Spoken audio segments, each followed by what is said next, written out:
Bonjour mes élèves, L'île au trésor, écrit par Robert Louis Stevenson. Je suis à la page 3, chapitre 1, le vieux loup de mer. Pourquoi loup de mer? Parce que c'est un marin expérimenté. Je prends ici la plume pour retracer les événements incroyables qui marquèrent mon enfance. Je, c'est le narrateur. Alors le narrateur va nous raconter des événements qui étaient remarquables pendant son enfance. Tout commença un jour de l'an de grâce 1782 quand un vieux marin à la joue blafrée, c'est-à-dire il y avait un vieux marin qui avait une blessure à la joue, d'un coup de sabre vient s'installer à l'auberge que tenait mon père. Alors le père du narrateur, et l'auberge c'est l'amiral Benbow. Il n'avait avec lui qu'un vieux coffre. Alors, le vieux marin avait avec lui un vieux coffre de marin à laquelle il semblait beaucoup tenir. Pourquoi semblait beaucoup tenir? Parce que certainement, il y a un secret dans l'affaire. Ce grand gaillard, très taciturne et solitaire, alors on remarque bien que le vieux marin, il était silencieux, mais aussi seul, toujours seul. Passer ses journées à flâner autour de la baie ou sur la falaise. Alors toujours il se promène muni d'une vieille lunette de vue. Pourquoi vieille lunette de vue? Parce que il observe ou il surveille. Alors il voit quelqu'un, il essaye de surveiller, il est inquiet. Le soir, il restait assis dans la salle à côté du foyer à boire des grogues bien tassés. Il lui est arrivé souvent de fredonner avec un air morose une vieille rengaine de matelot. Alors le soir, il commence à boire de l'alcool et il commence à chanter, mais avec un air un peu chagrin. Je suis à la page 4. Nous étions 15 sur le coffre à l'homme mort. Yo, une bouteille de rhum. Alors toujours il chante et boit.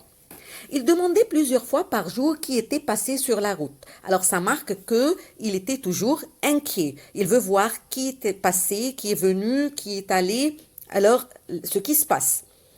Il semblait redouter les marins de son genre. Quand l'un d'eux s'arrêtait à l'amiral Benbow, il l'examinait soigneusement et semblait fâché, ce qui ne m'étonnait guère car je connaissais son secret. Celui qu'on appelait le capitaine m'avait un jour pris à part et promis une pièce d'argent chaque mois pour que je l'avertisse si un marin à une seule jambe venait à passer. Alors, il a donné une pièce d'argent pour que le narrateur, quand il voit un marin à une seule jambe, il lui annonce tout de suite. J'étais ravi de gagner quelques sous facilement, mais cette mission me terrifiait. Il était content, mais quand même il était un peu inquiet parce qu'il ne comprend pas le secret. Alors la nuit me rêvait ce peuplé de personnages inquiétants qui me menaçaient en brandissant une béquille. À bien y réfléchir, je payais assez cher la piécette que le vieux marin me promettait chaque mois.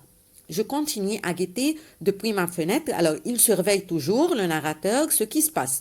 Mais j'espérais bien ne jamais avoir affaire à ce mystérieux loup de mer à la jambe de bois. Alors il ne veut pas voir cet homme ou ce marin alors qu'il a une jambe. Mes parents, eux, s'inquiétaient de bien autre chose. Le capitaine logeait chez nous depuis longtemps déjà, il n'avait toujours rien payé. Mais les parents ne savent pas le secret. Alors du coup, tout ce qui leur inquiète, c'est l'argent parce qu'ils ne payent rien, ils ne payent pas des sous. Ils restent à l'auberge sans rien payer, ils mangent, ils surveillent, ils boivent, mais finalement, ils ne payent pas. Ça, ce qui inquiète les parents. Je suis à la page 5.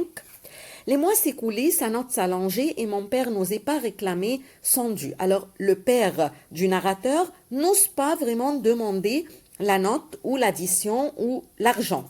Parfois, prenant son courage à deux mains, il faisait une vague allusion à quelconque règlement, mais le blafré, c'est-à-dire la personne qui était blessée, c'est-à-dire ce qu'on vient de voir, le vieux marin à la page 3, alors il fait des grimaces, des gestes avec son visage, il lui fait peur. Grimacer de telle façon que mon pauvre père fouillé s'en demandait sans reste. Cette contrariété contribua probablement à hâter sa fin car il tomba bientôt grièvement malade. Un jour, le vieux loup de mer me fit apporter une bouteille de rhum dans sa chambre. Il commença à boire et l'ivresse aidant se mit à parler comme s'il délirait. Alors on remarque bien, quand on boit, on reste à bavarder, à raconter tout ce qu'on a sur le cœur. Alors, on a besoin de dire vraiment ce qu'on pense. C'est à mon vieux coffre qu'ils me veulent tous. Alors, tout le monde cherche le vieux coffre.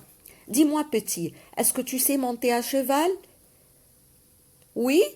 Bon, alors le moment venu, tu prendras un cheval et tu iras prévenir le juge et le docteur. Alors, il commence à présenter deux personnages, alors le juge et le docteur. Il mettant le grappin sur tout ce qui reste de la bande du vieux Flin. Vois-tu, petit, j'étais le lieutenant du vieux Flin et je suis le seul à connaître la cachette. Alors, il est la seule personne qui peut dire tout ce qui s'est passé. Il m'a parlé sur son lit de mort, il m'a livré le secret. Attention, Jim. Alors, on remarque bien, Jim, c'est je, c'est le narrateur.